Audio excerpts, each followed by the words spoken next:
We are doing my ballet journal favorite performances. This one is on Rite of Spring by Helen Douglas. I was gifted to do another principal role for Helen Douglas's production of Rite of Spring.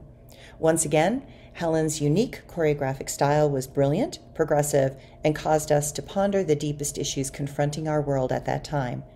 The music is known by everyone, and it is a famous Igor Stravinsky work.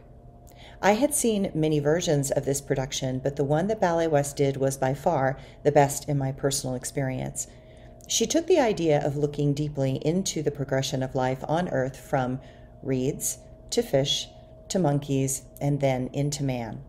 But her intent was to reveal the dysfunction inherent to mankind of how humanity will repeatedly attack, kill, and destroy anything that is different. She showed the brutal attacks from tribal apes to anyone showing special abilities or traits, how those below the evolutionary curve seem to become a threat to the established norms of a society. She showed that how we have descended from groups that had this primal instinct that is afraid of any change, and how that works against us rather than for the greater good of all of us. This ballet showed the history of mankind and how they will kill any person showing signs of being outside the norm of the society. She showed the crucifixion of Christ and then showed a nuclear holocaust that completely ends the world as we know it. Throughout all the deaths happening, she allowed us to peer into the possibility that there was a highly evolved creature that, to her, was something between a vulture and an eagle. It was some sort of a demigod that would come in and gently collect the souls and the bodies of the dead and lift them up to heaven and back to the divine. This creature would do it gracefully and with great care and love.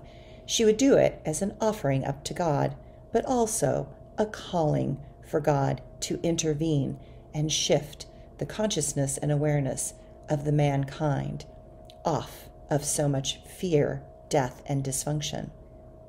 In the ballet, when humanity finally destroys the whole world, this demigod creature finally has had enough of this insanity, and she demands from God that she is to create the next form of life on the planet.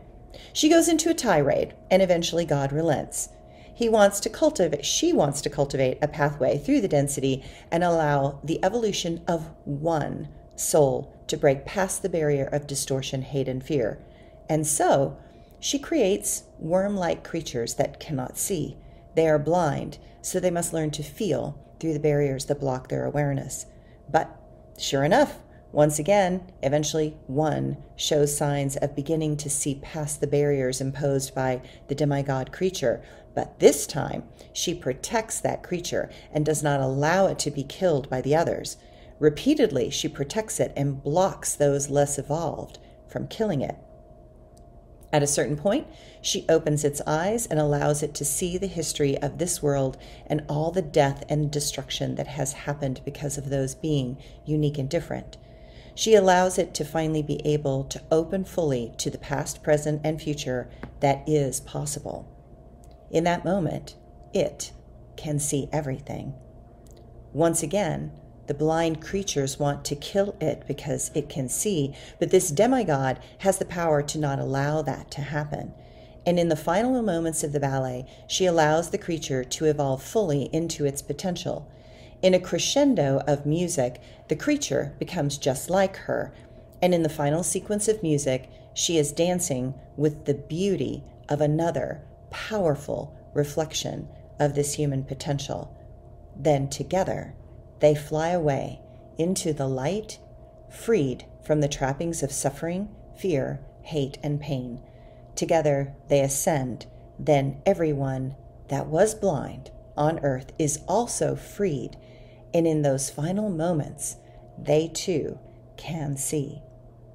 The metaphoric ending to this climactic ballet and music is that there is a great gift that manifests when we allow one soul to fully evolve to its highest potential, and that is that allowing differences saves all of life on the planet.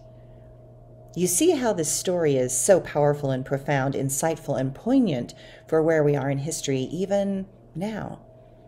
We have to protect the souls that reach beyond this limited existence. We cannot keep allowing fear, hate, prejudice, and war to tear down the societies that are trying to break this world into a better potential. I was greatly honored to be this demigod creature in the ballet. Technically, what she required from me was more than I was able to do at that time or any time in my life. In my mind, it needed an Evdokimova, a Galina, a principal dancer who had the technical proficiency to do this work justice. I felt woefully inadequate, but it was a task given to me. And just like the creature character that I was to express, I also was here to uplift and allow to evolve into another dimension inside. I needed to allow a part of my human self that was to become a demigod to evolve past my own fear. I was being asked to lift beyond my own limitations that were holding me back. I was both those characters inside, but playing the more powerful one on stage. I was the embodiment of this character, and I was feeling attacked by the outer and inner worlds.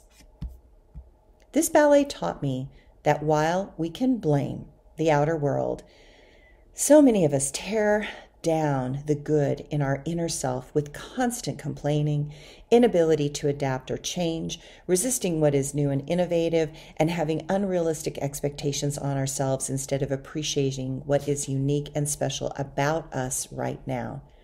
What we have and who we are inside is perfect.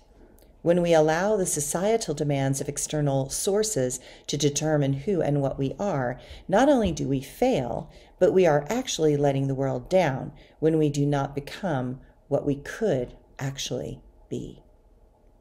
This ballet was more important to me than any other. The physical demands were technically beyond my capacity, and yet to fail in this endeavor would have been the loss of an opportunity that rarely comes along in life. I believe we are all born into moments in time, and we are asked to stretch where we can when asked. Most allow fear to stop them from what is wanting so desperately to get out. To say I was terrified is the understatement. I feared failing the profound faith that Helen had put into me. I feared not becoming the embodiment of such a powerful character. I feared that the audience would not have their own eyes opened by my potential lackluster performance. And I feared failing myself. That's always the biggest fear of all, isn't it? I remember a week before opening night realizing that I really did not have the technical ability to do this role justice. I was meditating and fervently asked, begged, and prayed for help from the goddess of dance to come and help in this very important expression. I asked for her help to become more than I was technically so that I could do this ballet justice. As a dancer, the music is so important. It sets the tone and quality of movement and that desires to make sound visual. Music goes through the body and activates those places within that transcend time, space, and the limitations of this life. If one can ride the waves orchestrated by the heart of a composer, then we can become the embodiment of something. While it may manifest briefly, it can ignite the possibilities that lurk in the hearts, minds, and souls of those fortunate enough to be a witness to such events. There are always ways to call the powerful energies of the higher essence to you. True heartfelt supplication without the intent of personal fame or glory is one of them. I did not want to be known for my performance. I did not want to do the ballet justice and to inspire humanity to think. I believe all great art is just that. It comes from the core of an artist to be an inspiration to those that see it. We wish for everyone to be better and to open to the possibilities that exist if we have the courage to take them. Many times in my life, I have felt that what I was doing was never about my personal fame, but about what and who I had an agreement to open, who would eventually open another person and another until it generated a wave of inspiration that would allow a great and powerful soul to awaken. This was such a moment. And as with all very magical moments, I had called something divine to attend. And she would come. She would allow something beyond this time and space to descend, but not stay in this dimension and not leave any hint that she was there. Such powerful essences do not really fully exist in this time and space. They can touch down briefly, but they need a body that is willing to open and to move into and through. I was about to be that particular vehicle, but I did not yet, in that moment, realize it. Tomorrow, I will give the rest of the story.